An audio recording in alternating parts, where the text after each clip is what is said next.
और ये दावा करता हूँ कि आने वाले विधानसभा में दिल्ली के अंदर हमारे बिना कोई सरकार नहीं बनेगी। देखो मोदी जी का दिल्ली से तो कोई शाहरुख नहीं है, मेन शाहरुख दिल्ली का तो केजरीवाल जी से। सीएम दिल्ली के केजरीवाल या तो सीएम से हट जाएं, जब सीएम की पोस्ट है दिल्ली में तो स्टेट की जिम्मेवारी सीएम की है। पहले खांसी आती थी, अब खांसी खत्म हो गई क्योंकि नोट अंदर आ गए।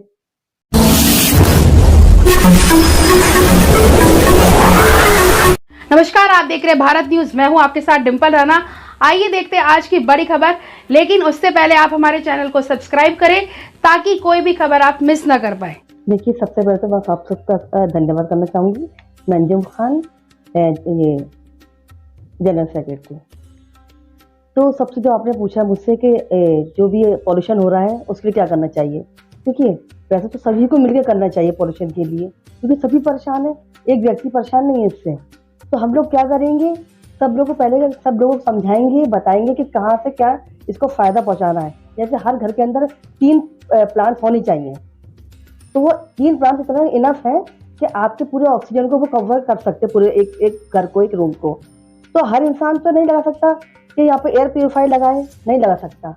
तो 3 प्लांट्स हम सबको अवेलेबल करवाएंगे। आप हमें कॉल करें, हमारा एक बंदा जो भी हमारे जो हम होगा उस टाइम पर वो आपके घर में प्लांट पहुँचाएगा। यानी कि विपक्ष के साथ साथ, यानी कि आप विपक्ष के साथ साथ आप पक्ष की भूमिका निभाना चाह रहे हैं। पक्ष की भूमिका नहीं, उनको हम हटाना चाह रहे हैं। अच्छा, हम जो उन्होंने वायदे किए थे, जो प्रॉमिसेस किए थे जनता को, हम उन वादों को हम पूरा करेंगे और उनको हटा जो भी है अब उनको हम हटाना चाहते हैं। इसलिए जनता की तरफ, जनता की यही आवाज़ है। हम जनता के लिए हैं और जनता से ही हैं हम। कोई भी नेता है, अगर हम काम कर रहे हैं तो जनता के लिए काम कर रहे हैं। और जो आज हो रहा है पॉल्यूशन के खिलाफ बात जो कर रहे हैं, वो पब्लिक जो परेशान हो रही है, क्या केजरीवाल जी ट्रांसपोर्ट बंद करके BS3 BS4 बंद करके आप दिल्ली में पोल्यूशन कंट्रोल कर पाएंगे? कितने दिनों से बंद है, कितना पोल्यूशन कंट्रोल हुआ? हमें पोल्यूशन कंट्रोल करने के लिए नए नए तरीके अपनाने होंगे। वो तरीके क्या होंगे सर? वो तरीके देखो, एक तो मैं बताऊं, जिस हिसाब से ये कर रहे हैं, ऐसे आम आदमी जो है, पब्लिक है, परेशान है। जो उनको एक जगह पे डेस्टिनेशन पे पहुंचने के लिए 200 रुपये लगते थे, आज उनको 1000 रुपये लगता है। क्या बंदा कमाएगा, क्या खाएगा? आने जाने की व्यवस्था में परेशानी है। प्रोडक्शन दिल्ली की जो है वो रुक रही है। क्या उन्होंने सोचा? खाली लूट खसोट है। अगर आप व्हीकल निकालते हो 20,000 का चालान कट जाएगा। जब 20,000 पे एक महीने में कमाई होती है उस बंदे की, निकाल पाएगा वो? क्या सोचा इन्होंने, केजरीवाल जी ने?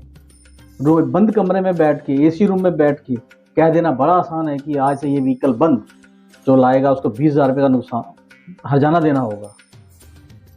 क्या ये सही है? मैं पूछना चाहता हूँ उनसे। कंस्ट्रक्शन वर्क भी इस समय बंद पड़ा हुआ। जो डेली कमाने वाले, डेली खाने वाले लोग हैं, उन पर भी तो काफी असर पड़ा है। बहुत असर पड़ा है, रोका जाए, बहुत असर पड़ा है। इनको अलग अलग तरीके अपनाने होंगे कि पोल्यूशन ना आए। गाड़ियां बंद कर देनी, चलो 15 साल 10 साल की जो लिमिट थी वो ठीक है। एयर प्लांट, अब एयर प्लांट, और अब ये जो 3 साल बाद आप कह रहे 2021 के बाद की व्हीकल चल सकती है, उससे पहले नहीं चल सकती। क्या बंदा हर 4 साल में व्हीकल चेंज करेगा? 10-12 लाख रुपए खर्चेगा। केजरीवाल जी पैसे कहाँ से आएंगे? अब मुफ्त में राशन दे रहे हो, क्या मुफ्त में रिप्लेसमेंट देंगे गाड़ी की? पर केजरीवाल सरकार जिस तरह से महिलाओं के लिए बस फ्री करके बैठी है, बत्ती सस्ती दे रही है, पानी फ्री दे रही है, तो कहीं ना कहीं जनता को फायदा तो हो रहा है। बिल्कुल नहीं। यहाँ पे जनाब बात जनता के फायदे की नहीं है। यहाँ बात क्या है, आपके देने का ढंग गलत है। अगर आपको जनता को फायदा ही देना है तो उनको रोजगार मुहैया करवाओ आप, और उनको स्वाभिमान से जीने का अधिकार दो आप उनके पास से स्वाभिमान क्यों खींच रहे हो उनका, कि मैं तुम्हें भीख में दे रहा हूँ, राशन दे रहा हूँ, मुफ्त में राशन लो, मुफ्त में बस में ट्रैवल करो। आप उनको व्यवस्था प्रोवाइड करो कमाने की, ताकि वो खुद कमाएं, खुद बच्चों के लिए राशन घर लेके जाएं, स्वाभिमान से जिएं। देखो, ये तो फितरत है केजरीवाल जी की। पहले आशाएं थी आंगनवाड़ी की, उनको उन्होंने बेरोजगार किया। आप पहले तो उनको परमानेंट कर नहीं रहे, आप उनको ये कह रहे हो आपको मान दे रहे हैं, मानदेय दे रहे हैं। ठीक, उनको परमानेंट करो, उनको रोजगार दो, उनको पता लगे कि मेरे घर में हर महीने इतने पैसे आ रहे हैं कमाई। फिर भी होमगार्ड को तो पक्का किया जा रहा है। कहाँ दिया इन्होंने? चलो आपकी बात बड़ी करते हैं, उन्होंने पक्का किया। 6 महीने की सैलरी क्यों रोकी? क्या केजरीवाल जी आपने ये सोचा कि 6 महीने वो क्या खाएगा? क्या वो क्राइम की तरफ नहीं जाएगा?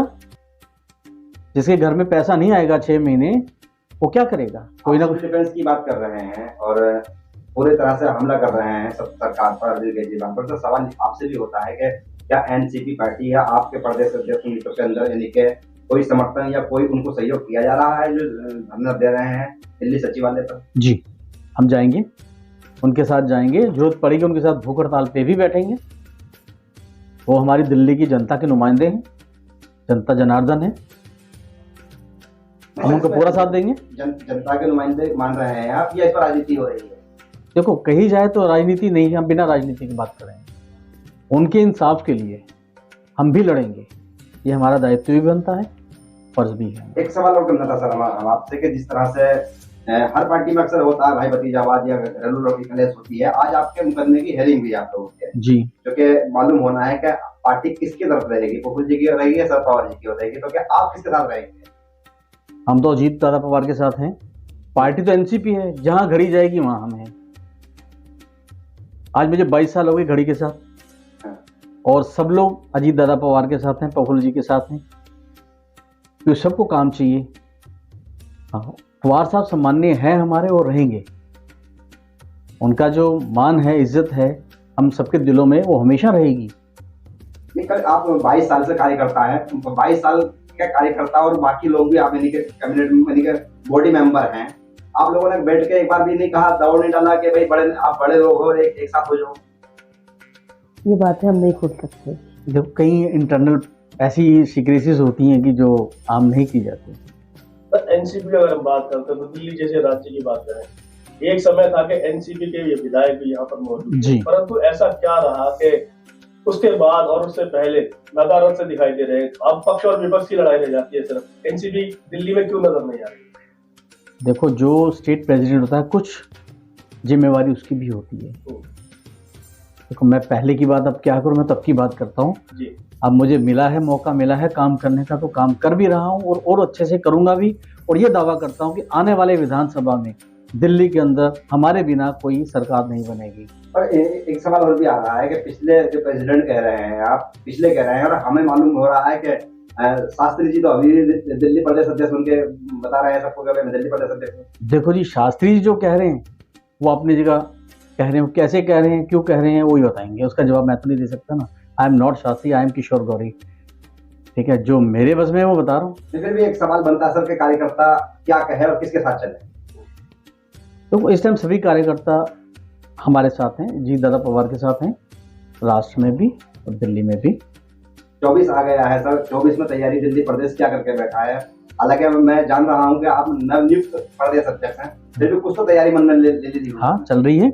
आज एक से एक कर्मठ कार्यकर्ता हैं मेरे साथ। अभी में काफी लोग हम जोड़ चुके हैं, अगर गिनती गिनो तो हजारों में लोग जोड़ चुके हैं अपने साथ। 2024 में राज्य में 7 सीटें हैं, कितनी सीटों पर आप उतार पाएंगे अपने? देखो, ये हमारी केंद्र जो हमारी नेतृत्व है उन पे डिपेंड करता है।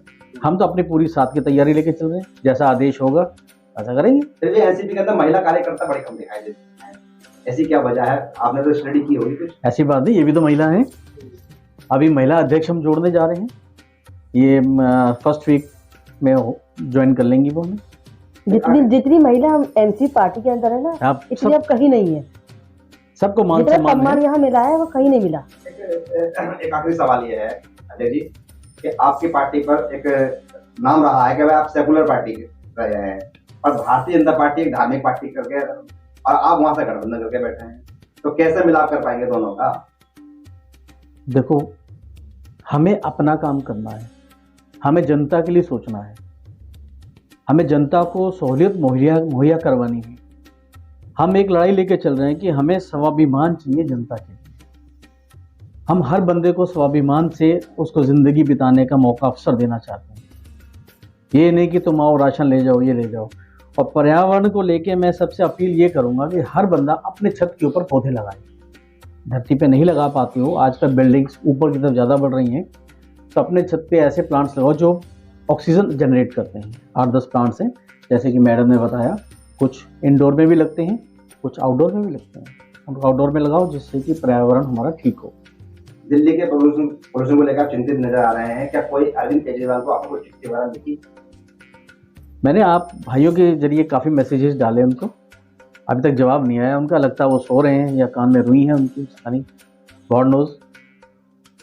कल एनसीपी की ओर से कहा जाने लगा और कुछ लोगों ने भी कहा कि भाई मोदी जो है पनौती नहीं है, अरविंद केजरीवाल पनौती हो रहे हैं दिल्ली के लिए। इस पर आपकी क्या राय है? राइट। देखो, मोदी जी का दिल्ली से तो कोई शाहरुख नहीं है, मेन शाहरुख दिल्ली का तो केजरीवाल जी से है। सीएम दिल्ली के केजरीवाल है, या तो सीएम से हट जाएं। जब सीएम की पोस्ट है दिल्ली में तो स्टेट की जिम्मेवारी सीएम की है। तो आप केजरीवाल जी को पनौती बता रहे हैं क्या? वो तो है ही, पहले खांसी आती तब खांसी खत्म हो गई अच्छा, क्योंकि नोट अंदर आ गए। गर्मी आ वो ये कहते हैं कि मेरे लोग बेईमान नहीं है, मनीष सिसोदिया मेरा कुछ लगता नहीं है, नहीं लगता तो उसको आपने डिप्टी सीएम क्यों बनाया?